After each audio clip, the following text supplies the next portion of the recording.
The Last of Us HBO finds its Abby, a recap of PlayStation content at CES, EA Sports FC24 and PS5 dominated UK sales in December, and Microsoft may publish more games on PS5.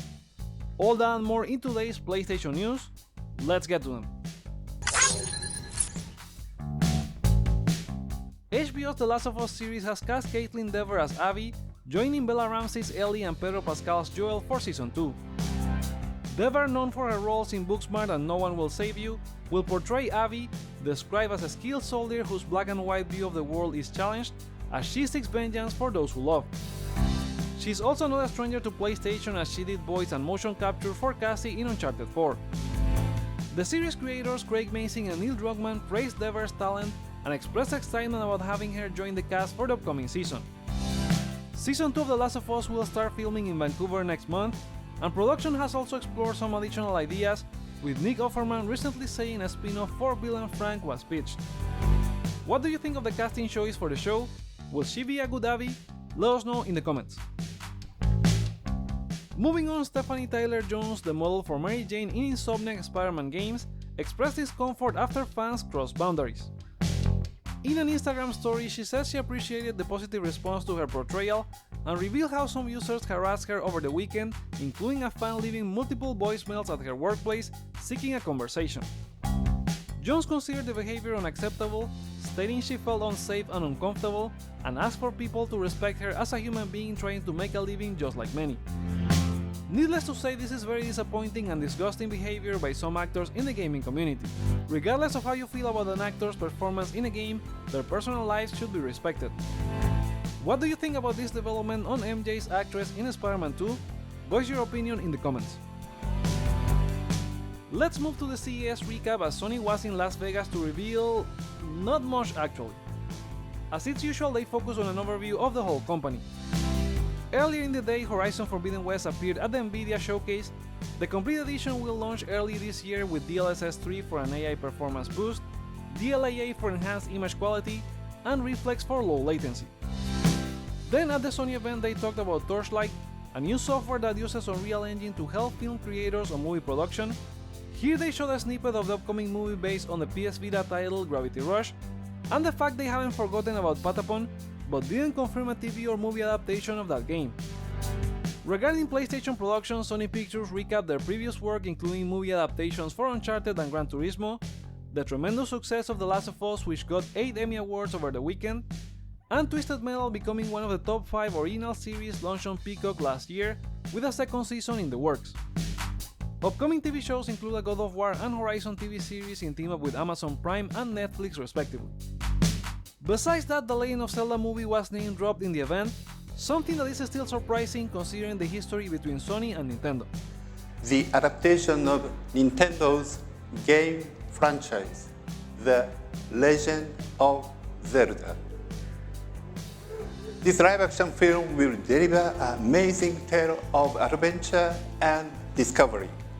Then on the gaming side of things, they revealed that PlayStation monthly active users on PS4 and PS5 reached a record high of 123 million in December, almost a 10% growth over the 112 million they achieved in December 2022. Gran Turismo Sofia competitive AI agent was developed and launched on GT7 with the Spec 2.0 update on PS5 last November. They also touched on how PlayStation has continued to expand on being the best place to play, with a new trailer that recapped 2023 with PSVR 2, the Access Controller, PlayStation Portal, DualSense Edge, and PS5 Slim, plus games such as Spider-Man 2, Resident Evil 4, God of War Ragnarok Valhalla, and more. Upcoming content includes Helldivers 2, which may have been delayed from February 8 to the 28th as indicated by the trailer, unless it was a mistake, Marathon by Bungie, and Concord. As for Sony's team up with Honda on their Afeela car series presented last year, it was shown again by Sony Honda Mobility president Izumi Kawanishi, who controlled the car with a DualSense controller. However, it was only a tech demo. The car is expected to launch by 2025 and has several partnerships for software, including Unreal Engine 5, Microsoft for AI, and they announced a new one with Polyphony Digital to develop vehicles that fuse the virtual and real, combining the GT7 Maker simulation tech with actual vehicles from Sony Honda. Afeela will be added to Gran Turismo 7 in an upcoming update later this year. That's it for the PlayStation CES recap. What do you think of Sony's presentation? Share your opinion in the comments below. Let's talk more about SIE, as the company is expected to ship 18.5 million PS5 consoles in the upcoming fiscal year, which is 6.5 million units less than the record 25 million they have for fiscal year 23. If they are able to ship that many consoles, the PS5 could exceed 81.9 million units sold by March 2025, aligning with the success of the PS4. The company aims to sell and ship all PS5 consoles at a profit, and efforts to reduce shipment costs include the recent PS5 Slim hardware revision and potentially a PS5 Pro. Next, SIE has filed a patent for a gaming system that allows players to download games in smaller playable chunks. The patent outlines a technique where games are split into application chunks, each containing data estimating playtime, and users can play downloaded chunks while the download continues in the background. Such a system is already in place for PS4 and PS5, which allows you to start playing after a small chunk is installed for certain games. This patent could be an expansion of that model, along with the current activity cards for PS5 that outline different activities in a game. That is, if the patent becomes real on PS5 or a future console, as there's no guarantee it will be implemented in the future.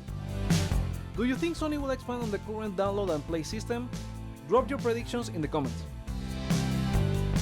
Next, there's a lot of speculation about a potential shift in Microsoft gaming strategy, with rumors suggesting that Xbox first-party games Hi-Fi Rush and Sea of Thieves may be ported to rival consoles including PS4, PS5 and Switch, something that has fueled console war on social media.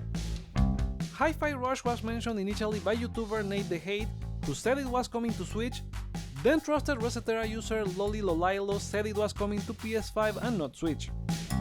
Industry insiders Jeff Grubb and Stephen Totilo then said they heard about Microsoft exploring the possibility of porting Rare's Sea of Thieves to both PlayStation and Nintendo Switch. Windows Central has an article exploring these rumors and adding their sources, who also corroborate some of this, and Microsoft may indeed be exploring a new strategy, launching some of their back catalog on other platforms. Just last November, Microsoft CFO Tim Stewart spoke at the Wells Fargo Summit and said their goal was to make first-party games and Game Pass available on every screen that can play games, including other consoles. But his comments were dismissed later by Xbox lead Phil Spencer. Microsoft has previously said that Bethesda and Activision Blizzard game exclusivity will be decided on a case-by-case basis, which would explain Hi-Fi Rush, but doesn't explain Sea of Thieves. I love playing Hi-Fi Rush on PC Game Pass, and I would definitely welcome the game on PlayStation, as it should be criminally underplayed, but I've also mentioned that exclusives are a necessary evil in the industry. Microsoft messaging on that front has not been clear, as every game they announce generates discussion on whether it will be on other platforms, including Blade announced at the Game Awards. Do you think Microsoft will publish more games on other platforms? Share your opinion in the comments. Now we have the video game sales report for the UK in December, where PS5 and EA Sports FC24 led the charts. PS5 was the number one console, but it sold 19% less than in November, followed by the Switch with a 39% sales surge, and Xbox Series with sales up 6% compared to the previous month. Close to 500,000 consoles were sold, which is a 2% and 7% increase over the previous month and last year respectively. In terms of games, EA Sports was the leader, boosted by pre-Christmas sales and reclaiming number 1 from Call of Duty Modern Warfare 3. Spider-Man 2 was the only Sony first-party game at number 6, dropping from number 4 in November, and Ubisoft's Avatar debuted at number 8. Other games in the top 10 included Hogwarts Legacy, Super Mario Bros. Wonder, Grand Theft Auto 5, Mario Kart 8 Deluxe, Red Dead Redemption 2, and Nintendo Switch Sports. A total of 6.9 million games were sold across digital and physical during the month, representing a 2% increase over December 2022. The big jump was in accessories, with 63% up against November and 10% against last year, dominated by controllers with the DualSense White and Midnight Black in the first 2 spots, plus the DualShock 4 re-entered in number 7 after strong sales of PS4. Overall, 2023 in the UK saw PS5 leading on the hardware front with 55.2% growth over 2022, and on the software front, EA Sports FC24, Call of Duty Modern Warfare 3 and Hogwarts Legacy were the top 3 on the podium, with over half of sales on PlayStation. Now time for a round of quick-fire gaming news. Sticking with sales, Hogwarts Legacy was the best-selling game of the year worldwide in 2023, with over 22 million copies as revealed by WB Games. WBIE President David Haddad revealed they have plans for more games on the Wizarding World franchise after the success of Hogwarts Legacy, including the upcoming multiplayer Quidditch Champions and a series of other things currently unannounced. Swen Bing, founder and CEO of Larian Studios, has said they are working on their next project after Baldur's Gate 3. He shared on Twitter that he spent the last 4 months writing and rewriting the opening of the new game, which will have to wait a while until we learn if it's a Baldur's Gate or Divinity related game, or something else entirely. Fans of Apex Legends are expressing outrage over the pricing for cosmetic items in the Final Fantasy VII Rebirth crossover event. The event, which started this week, features 36 themed items and skins randomly awarded via packs. These packs cost 1,000 Apex coins each, totaling around $360. Fans have jumped on social media to express their frustration, with one pointing out they could buy the whole Final Fantasy series for that price. Just like last year, we continue with more stories on developer layoffs, as engine maker Unity has announced its plans to cut around 25% of its workforce, resulting in 1,800 impacted jobs by the end of March. They said the move is part of a company-wide restructuring aimed at refocusing on its core business for long-term growth. This is the 4th round of layoffs at the company following their previous CEO's departure after the controversial monetization plans for their engine. Here's hoping those affected land on their feet. A tweet from the official Spyro the Dragon Twitter account has sparked speculation about the new game, with an image mentioning "You gotta believe" as the 2024 motto, and that follows a year of rumors after developer Toys for Bob teased a new entry. It's unclear if a new Spyro game would launch on PlayStation platforms, given Microsoft case-by-case handling of IPs from their acquired publishers. After teasing it on Monday, Behavior Interactive and Remedy are teaming up to bring Alan Wake to the multiplayer horror game Dead by Daylight. The titular character will be the new survivor to be added on January 30, with actors Ilkay Vilay and Matthew Porreta lending their likeness and voice. Cult of the Lamb is set to release its Sins of the Flesh update on January 16, bringing new content to the adorable roguelike. The update allows followers of your cult to fall in love and mate, plus a revamped progression system, new rituals, bigger buildings, and wrathful doctrines.